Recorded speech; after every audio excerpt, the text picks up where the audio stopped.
Sensex Nifty आपको अंकों में ठीक दिख रहा होगा, 6 अंकों की बढ़त है, 9300 के आसपास है। तो ये अच्छे संकेत है उन लोगों के लिए जिनके पास पोजीशन ऑलरेडी लॉन्ग है।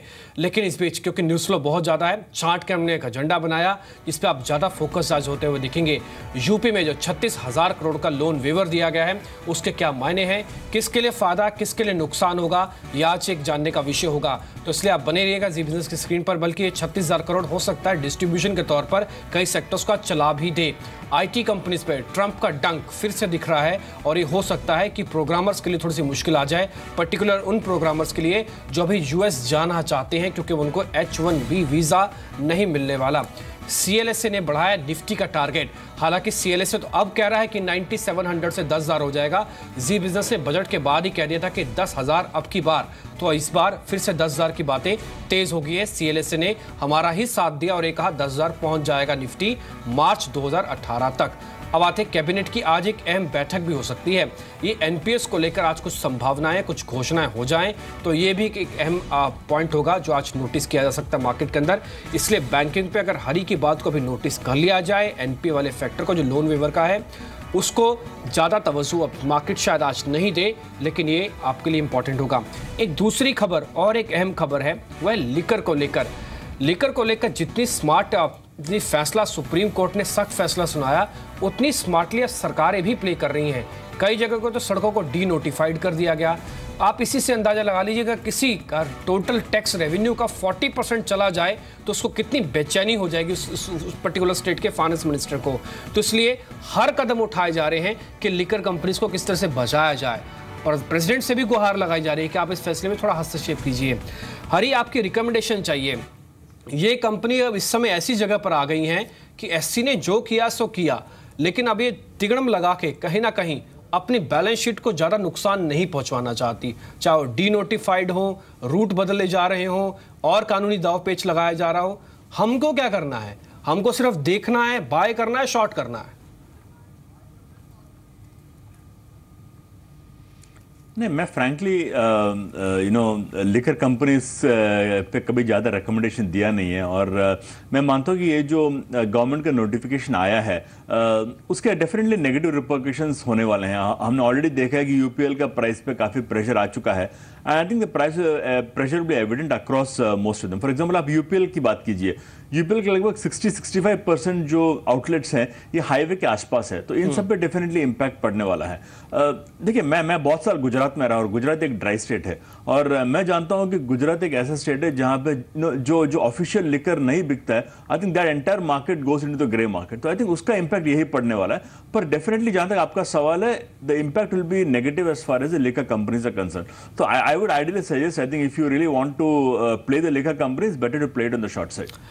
ठीक है राकेश, आप इसमें कुछ जोड़ना चाहेंगे? कोई शेयर आपकी तरफ से जो लिकर के अंदर हमको प्ले करना चाहिए, आइदर ऑन द पॉजिटिव और द नेगेटिव, कहीं भी हो आपको जो ठीक लग रहा हो? देखिए, इस स्पेस में सिर्फ एक ही स्टॉक जो जिसका टेक्निकल रुझान पॉजिटिव लगता है वो है रेडिको खैतान। और स्टॉक की मंडे की क्लोजिंग अराउंड 133 की। अगर ये स्टॉक डिसाइसिवली 136 के ऊपर ट्रेड करता है तब मुझे लगता है ट्रेडिंग के नजरिए से 144 के लक्ष्य के लिए इसको बाई किया जा सकता है। अविनाश, अभी थोड़ी देर पहले हम ऑटो सेक्टर को ही डिस्कस कर रहे थे क्योंकि फार्म लोन वेवर जो है यूपी में उसका एक बड़ा इंपैक्ट ऑटो सेक्टर पे भी आ सकता है। लेकिन जो ये बिक्री आंकड़े आए हैं TVS motor, hero MotoCorp, Ashok Leyland, जहां पर तीनों ही कंपनियों ने अपनी बिक्री आंकड़े वैन बेसिस पे अच्छी ग्रोथ हासिल की है, आपके कमेंट्स क्या हैं इसमें? अगर ऑटो में खरीदना हो तो कौन सा स्टॉक आपके फोकस में है? और एक स्टॉक और इसमें जोड़ देता हूं मैं, M&M, जहां पर BS3 इन्वेंट्री सर 18,000 बच गई है कंपनी की, तो M&M पे भी आपकी राय चाहूंगा।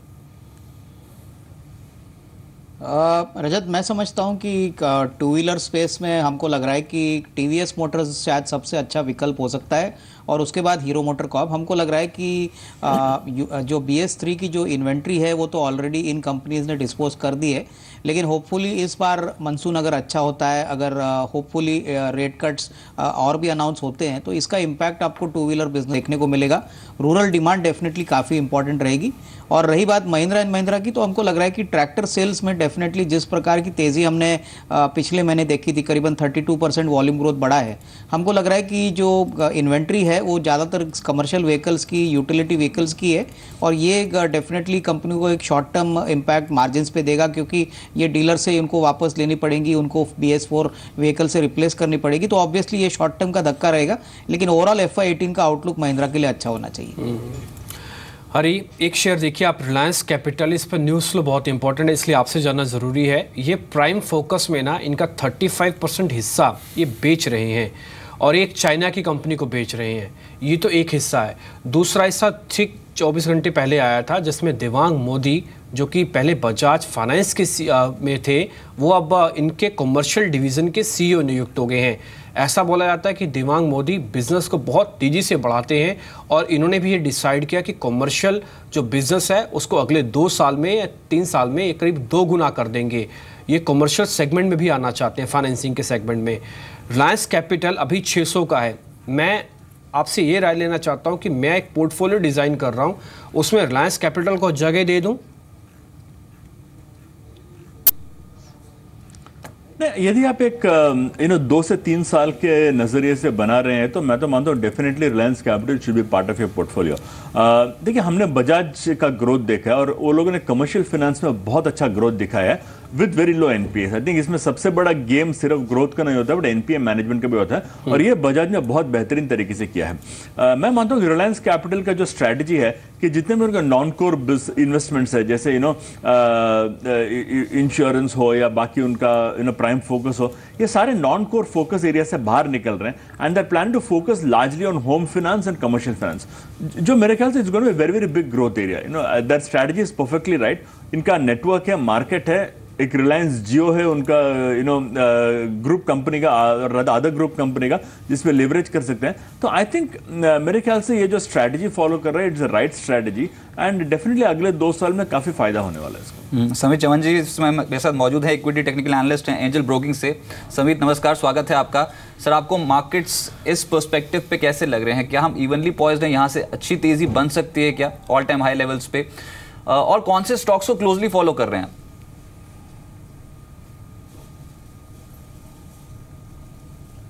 Good morning. देखिए, मार्केट में लास्ट जो 3 महीने से हम तेज़ी देख रहे हैं वो कंटिन्यूड है और हमने कोई भी मेजर करेक्शन नहीं देखा है। और जनरली हम स्ट्रॉन्गर ट्रेंड में ऐसे देखते हैं कि करेक्शन जो रहते हैं वो बहुत शैलो रहते हैं। तो हार्डली 150-200 पॉइंट का करेक्शन आ रहा है, टाइम वाइज करेक्शन आ रहा है और उसके बाद जो हायर डिग्री अप ट्रेंड है वो मार्केट रिज्यूम कर रहा है। लास्ट सीरीज़ पूरे 9200 का एक मेजर हर्डल बन चुका था, वो हमने मंडे को एक कन्विंसिंगली ब्रेकआउट देखा है। उसके ऊपर निफ्टी 9237 के आसपास क्लोजिंग भी दिया हुआ है। सो क्लियरली ट्रेंड काफ़ी पॉजिटिव है और जो पैटर्न लास्ट 3 महीनों से रहा है कि एक शार्प मूव आता है, एक माइनर कंसोलिडेशन आता है और उसके बाद वापस रिजम्पशन ऑफ अप ट्रेंड, तो वो अभी भी मेंटेन्ड है। तो अगर हम ब्रॉडर डिग्री चार्ट देखें तो अभी भी काफ़ी स्ट्रॉन्ग चार्ट स्ट्रक्चर है और जो बेस है वो ऊपर की तरफ शिफ्ट होते जाएगा, तो ये एक स्ट्रॉन्ग अप ट्रेंड का साइन होता है। तो अभी 9050 का काफ़ी स्ट्रॉन्ग बेस बन गया है और ऊपर की तरफ अभी 9400 9500 के लेवल्स हम आने वाले कुछ वीक्स में देख सकते हैं। तो ऑप्टिमिस्टिक स्टांस से हम यहाँ पे हमारा जो व्यू है वो मेंटेन रखेंगे। ट्रेडर्स जिन्होंने ऑलरेडी पोजीशन ली हुए है वो होल्ड करनी चाहिए, स्टॉप लॉसेस ऊपर की तरफ रिवाइज कीजिए और फिलहाल शॉर्टिंग की कोई भी यहाँ पे चेष्टा नहीं करनी चाहिए। As far as individual stocks are concerned, we are quite optimistic on L&T, जो लास्ट 1.5-2 महीने से काफ़ी आउट परफॉर्म किया हुआ है। बैंकिंग स्पेस में अगर देखें तो ICICI बैंक है प्राइवेट बैंकिंग में, PSUs में SBI PNB ये हमारा प्रेफर्ड पिक है। तो हमें लग रहा है कि ये स्टॉक स्पेसिफिक एक्शन अभी भी कंटिन्यू रहेगा। PNB पे हमारा अभी भी बाय कॉल मेंटेन्ड है, हम यहाँ पे 147 के स्टॉप लॉस से बाय रिकमेंड करना चाहेंगे, टारगेट 155 होगा।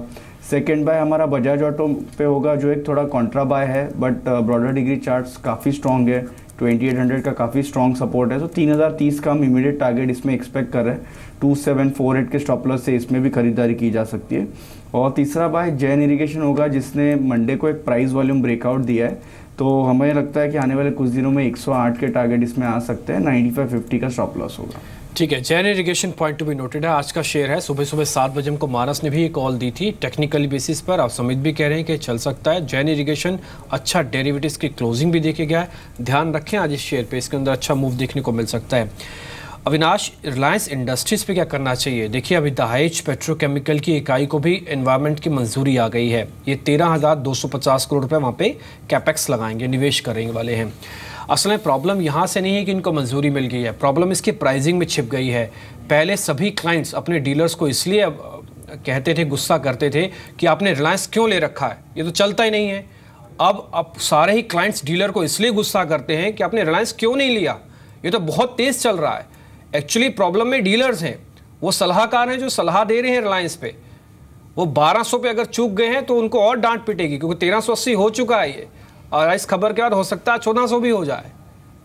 ये और चलने वाला है क्या रिलायंस, यानी कि और डांट खाने वाले हैं क्या डीलर्स?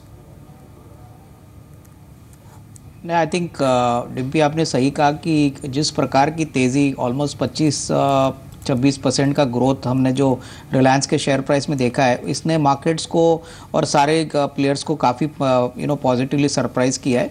हमको लग रहा है कि जिस प्रकार का ट्रैक्शन अभी रिलायंस जियो के टैरिफ से शुरुआत होने को लगेगा 15 अप्रैल के बाद, मेरे ख्याल से और भी रीरेटिंग स्टॉक में देखने को मिलेगी। मेरे ख्याल से अभी जो बेस स्टॉक का बना है वो 1300-1320 का है। यहाँ से भी अगर लकीली कोई करेक्शन मिलता है तो इसको खरीदना चाहिए। हमको लग रहा है कि साल भर में कम से कम 1500-1550 का टारगेट पॉसिबल है। और रिलायंस जियो का जो बिजनेस है वो हमको लग रहा है कि जिस प्रकार का रिलायंस जियो का इनको रिस्पॉन्स मिला है, वो मेरे ख्याल से 15 अप्रैल के बाद और थोड़े नंबर्स आएंगे तो मार्केट शायद इसको देख के और इसको थोड़े रीरेटिंग करेगी। तो आने वाले 2 क्वार्टर्स तो अच्छे रहेंगे ही, बट FY18 में हमको लग रहा है जो ऑपरेशनल ब्रेक इवन की अगर खबर आती है तो इसमें और रीरेटिंग आएगी। तो डेफिनेटली इसको होल्ड करें, कोई भी गिरावट में खरीदना चाहिए। स्टील कंपनियों पे खबर है, आज फ्लैट स्टील के दाम में इजाफा हुआ है, 2000 रुपये प्रति टन की बढ़ोतरी हो गई है। मार्च में डिस्काउंट भी मिले थे, उसको मिलाकर अगर कुल बढ़ोतरी देख लें अब तक तो लगभग 3000 से 3500 रुपये प्रति टन की बढ़ोतरी हो चुकी है। Mister Harihar, steel stock specifically Tata steel, steel authority या फिर जो छोटी कंपनियां हैं कल्याणी स्टील, भूषण स्टील जैसे स्टॉक्स, क्या आपको लगता है वैल्यूएशन जस्टिफाइड है राइट नाउ? देखिए, जो छोटी कंपनी है जैसे जिसका आपने जिक्र किया, कल्याणी, भूषण वगैरह, मैं वो स्टॉक्स में थोड़ा कॉशियस हूँ, क्योंकि आप भी जानते हैं कि भूषण में काफ़ी एक बड़ा डेट का प्रॉब्लम है। तो I am little cautious on those companies, और मुझे नहीं लगता कि ट्रैक्शन वहाँ पे आएगा। जहाँ तक बड़े कंपनीज हैं जैसे जिंदल स्टील है, टाटा स्टील है और सेल है, मेरे ख्याल से जो ग्लोबली कमोडिटी प्राइसेस स्ट्रांग है और जिस तरह से गवर्नमेंट ने MIP के जरिए स्टील कंपनीज को सपोर्ट किया है, मैं मानता हूँ कि ये सपोर्ट अब भी जारी रहेगा। तो वी लाइक स्टील कंपनीज। मैं मानता हूँ कि टाटा स्टील आपको शायद 550 से 600 तक का भी प्राइस टारगेट दे सकता है। Sell can probably give you up to 85-90। ये सब अगले 3 से 6 महीने में हो जाएगा। एंड आई थिंक बड़े steel stocks definitely are a buy even at these prices. ठीक है।